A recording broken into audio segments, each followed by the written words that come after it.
본단장님을 비롯해서 우리 협조단 여러분들께서 사건 조사와 보고서 발간을 위해서 많은 노력과 애를 쓰시는 거에 대해서 언론인이자 국민한테로서 굉장히 경의를 표합니다. 경의하고 너무 감사드리고요.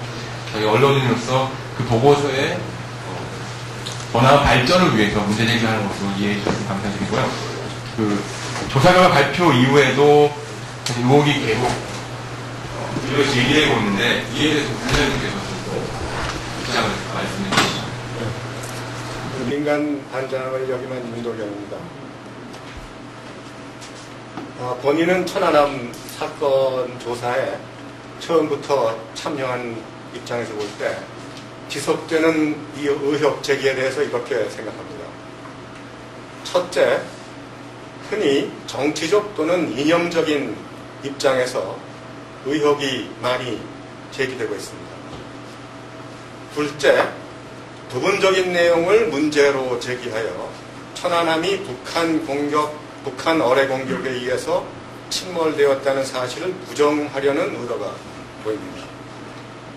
셋째, 일부 재미학자 등이 손상된 천안함 등 현장을 보지 못하고 또한 수중폭발의 특수한 복잡한 상황을 이해하지 못하고 의혹을 제기하여서 국민들을 현혹시키고 있다고 생각됩니다.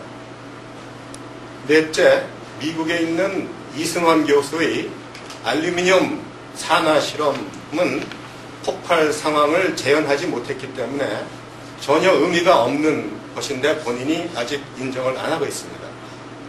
또한 카나다 양판석 박사는 흡착물이 폭발해서 생긴 것이 아니라고 했는데 이 주장은 분명히 틀렸습니다. 결론적으로 천안함 사건은 분명하게 북한의 CHT-02D 어뢰의 공격으로 침몰한 것이며 제기되고 있는 의혹들에는 과학적, 논리적 근거가 없다는 점을 분명하게 말씀드리고 싶습니다. 국방부 조사본부장 윤종성 육군소장입니다. 여러분도 다 잘 아시다시피 침몰 원인에 대해서는 과학적이고 또 객관적인 그 조사를 위해서 우리 국내 전문가 49명, 미국, 영국, 호주, 스웨덴 등 외국 전문가 24명이 참여를 해서 과학수사, 선체 구조 및 관리, 폭발 유형, 그리고 정보 분과로 나눠서 조사를 실시를 했습니다. 천안함 침몰 원인 조사에 대해서 그 원인에 대해 파악하신 대략적인 거를 설명해 주시면. 그 천안함 침몰 요인은 처음부터 그 선입견을 배제하고 논란이 됐던 뭐 좌초라든지 또 피로 파괴, 또 충돌 이러한 그 비폭발 요인, 그리고 엔진, 연료 탱크, 탄약고 등의 내부 폭발 요인, 그리고 어뢰 규례에 의한 그 외부 폭발 요인을 다각적으로 저희들이 그 분석을 했습니다. 특히 그 규례는 다 잘 아시다시피 세 가지가 있습니다. 하나는 이제 부유기례라는 게 있고, 계율기례, 또 해저기례가 있습니다. 여기서 이제 부유기례는 이제 물에 떠다니기 때문에 이 접촉하는 거죠. 접촉을 하면은 우리가 수류탄을 던지는 것처럼 어떤 그 파편이라든가 어떤 화재 이런 그 흔적이 있어야 되는데 천안함에는 그게 없었습니다. 그래서 이제 배제가 되고, 계류기례는 이제 그 계류색 그 끈으로 인해 갖고 이제 물 중간쯤 이렇게 숨겨놓는 거죠. 근데 그 백령도 근의 조류가 3노트입니다. 3노트이기 때문에 이 편류가 생겨갖고 약 그 수면으로부터 18.3cm가 이격되게 됩니다. 저희들이 그 분석을 해보니까.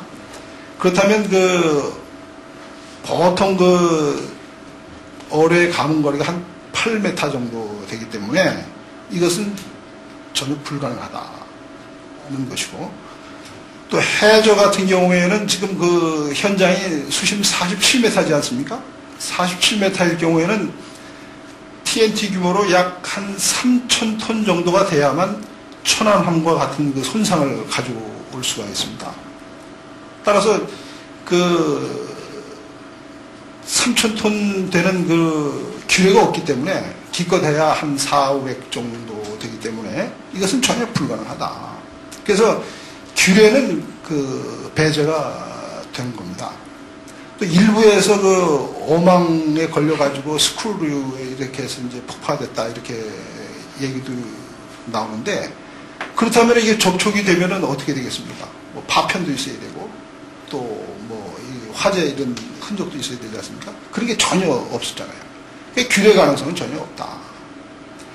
어뢰 가능성이 있는데, 어뢰도 이제 접촉 어뢰하고 비접촉 어뢰가 있는데, 접촉이 된다면은 말씀드린 바와 같이 어떤 파편이라든지 이런 그 화재라든지 이런 흔적이 있을 때 전혀 없지 않습니까?